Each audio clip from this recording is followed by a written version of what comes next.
Amelia, the news has reached Mother. She knows that you broke off your engagement with the Earl of Farringdon. She is beside herself with worry. But, for the moment, she's controlling the narrative. As far as anyone knows, you're just having innocent second thoughts. But the moment your affair with Lord Croft goes public, it will be too late. Our name will be as ruined as this man you've chosen to bed. Don't you see that you're being selfish, Amelia? Please, consider your family. You're a de Mornay. Everything you do has a greater effect on us all. I'm coming down to London soon. Don't do anything rash until we have a chance to talk.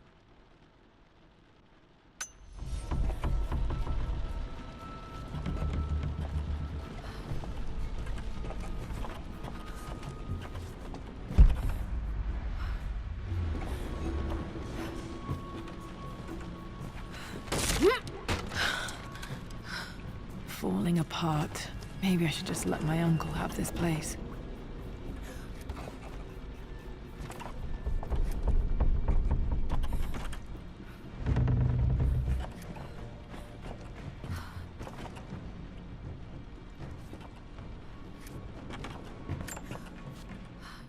They say a good test of a relationship is how well you travel together. Well, I'd say Amelia and I have passed that test with flying colors. Indeed, these last few months in Egypt have been nothing short of extraordinary. She and Roth get on like old uni chums. In fact, the two have spent more than a few nights drinking and playing cards into the wee hours. Despite her decidedly proper upbringing, Amelia's taken to roughing it more than I ever have. She fits in and connects with the local populace with such amazing empathy. Because of her, I've had a bit of an unexpected breakthrough in my research. She managed to convince an artifact dealer in Old Town to sell me a magnificent and quite unusual Tibetan scroll. From what I can tell, it seems to contain details surrounding an immortality ritual of some sort. I think it's time for me to take the next step with Amelia. In fact, I don't think I can wait any longer. I will ask for her hand tomorrow in the bright Egyptian sun amidst the dust and ruins. I'm not surprised he asked her to marry him as soon as he got the idea.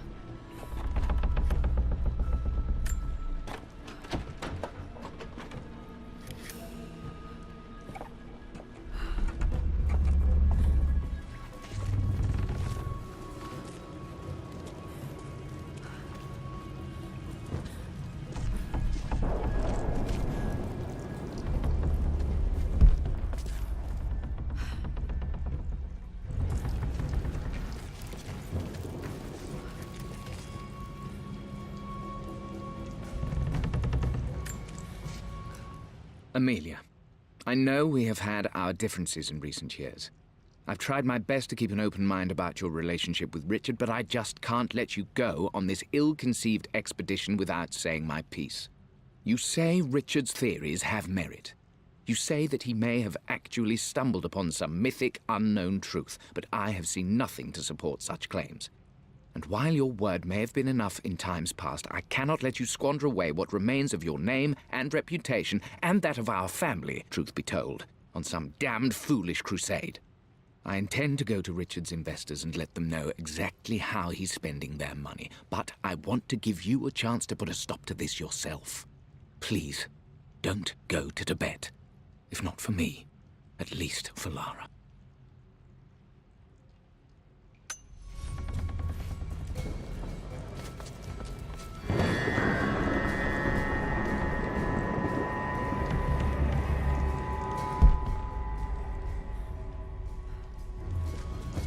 Still just as creepy as I remember.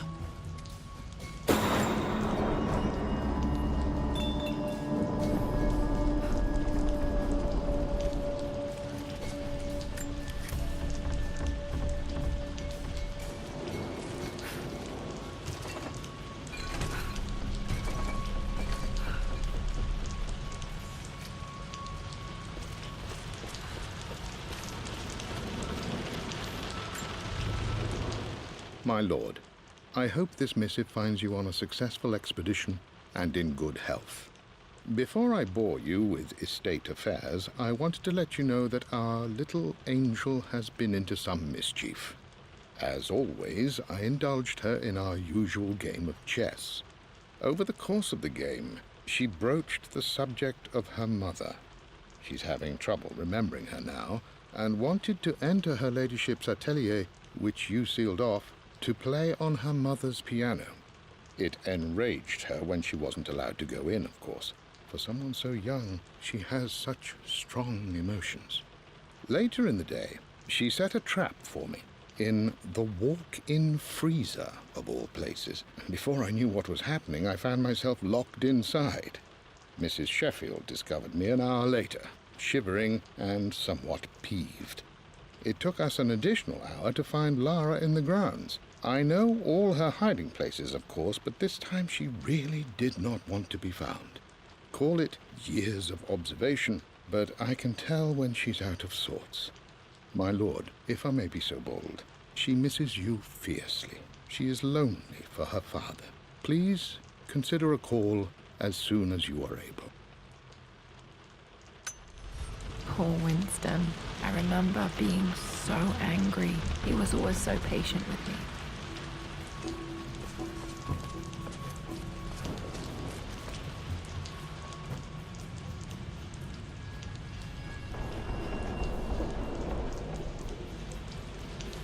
King to Queen 1.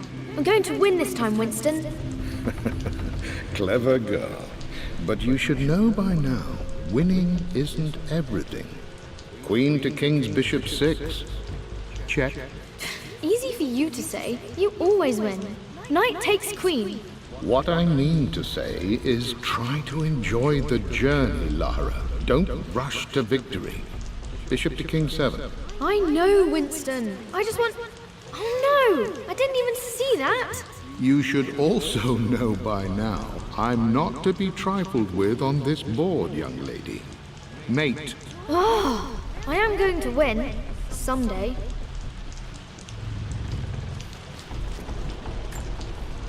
I would play chess with our old butler Winston on this board. Never could beat him. I always chose white. Maybe if I let him go first once in a while, I might have won.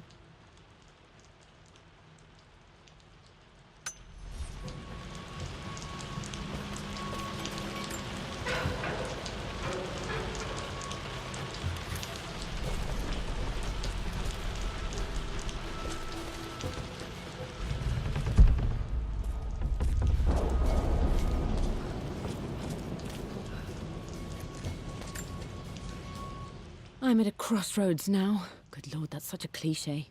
But there's truth in it. 2 roads before me. Both present joy and compromise. A life with Richard, adventure, intellectual pursuit, perhaps a new family. But also a man obsessed with something I cannot understand. Or a life of obligation, upholding the de Mornay name, embracing our traditions, not losing the family that raised me. Oh, this really is a rubbish choice. I don't want to lose them, but I love the life I've started to build with Richard. He comes with his own difficulties, but I can accept them. Will it be enough?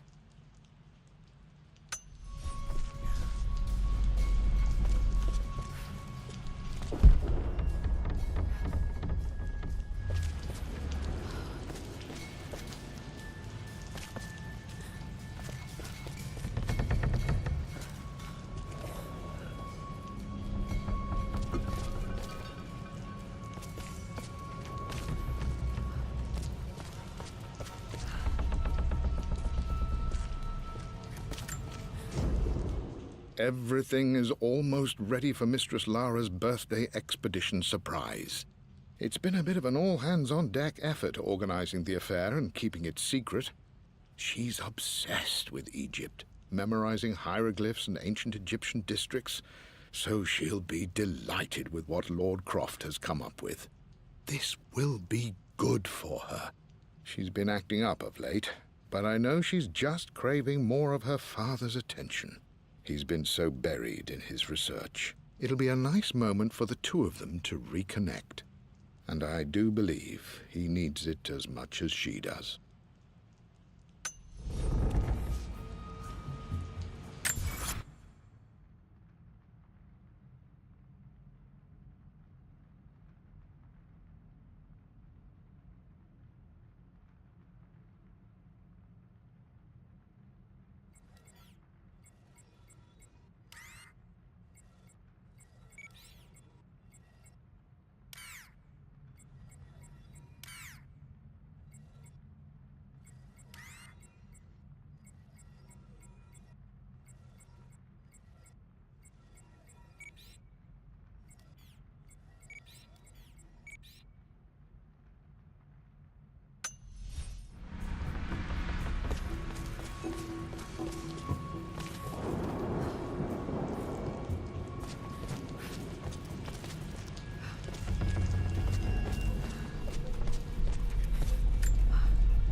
Dad loved a good bottle of wine. I can still smell his favorite Bordeaux.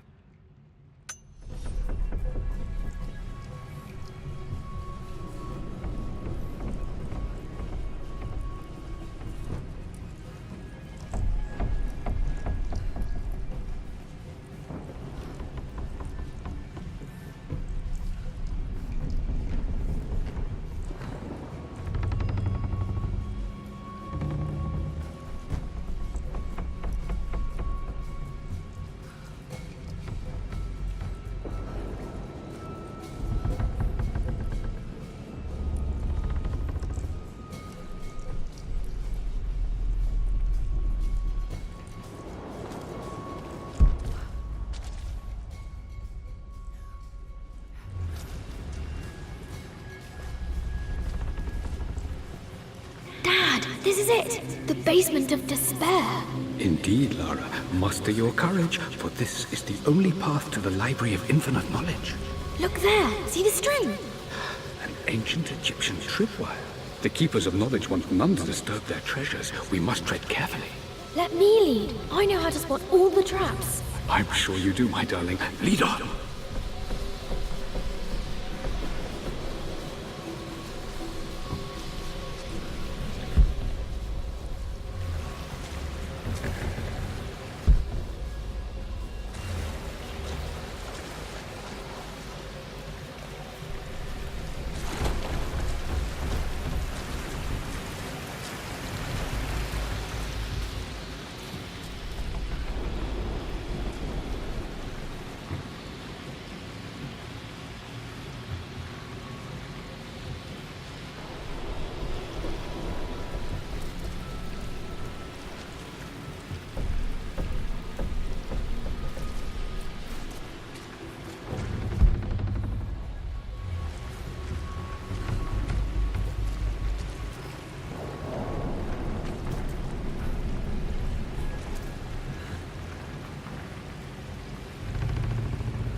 One of the wire traps Winston made for my birthday expedition.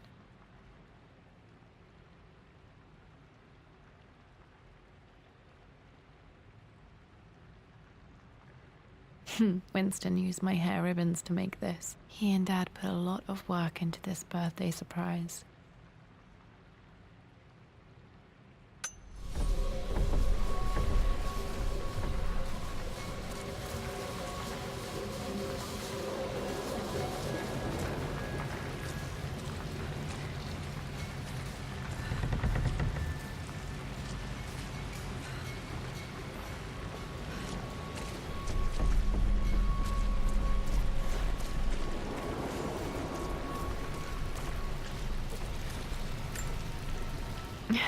My stuffed bear. I couldn't have a tomb without a mummy.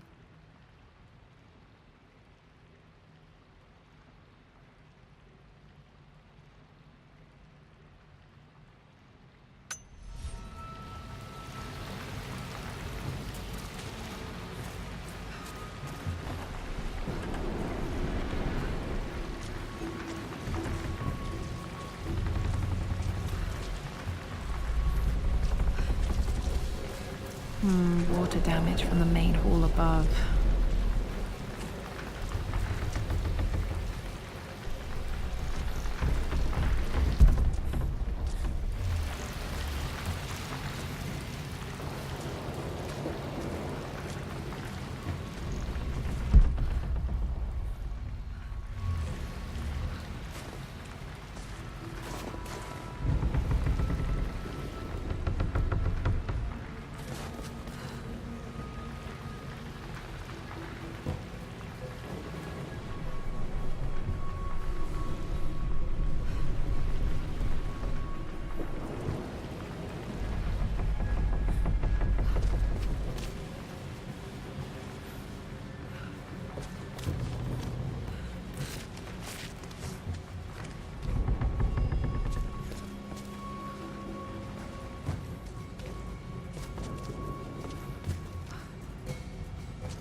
plans for adding electricity to the manor. Dad used to say his granny hated all the bright lights.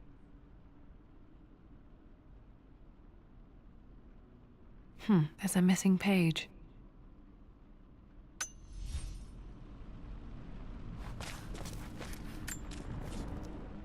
Amelia left tonight. She packed her suitcase and walked right out of here, and I didn't even notice.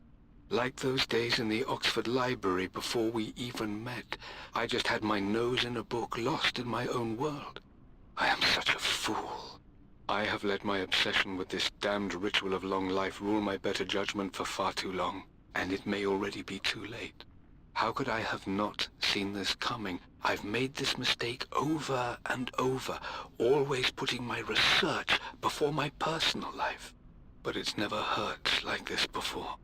I simply cannot live without her. If I have to give up this accursed quest that has plagued me for so long, then so be it. I am going after her, right now, tonight.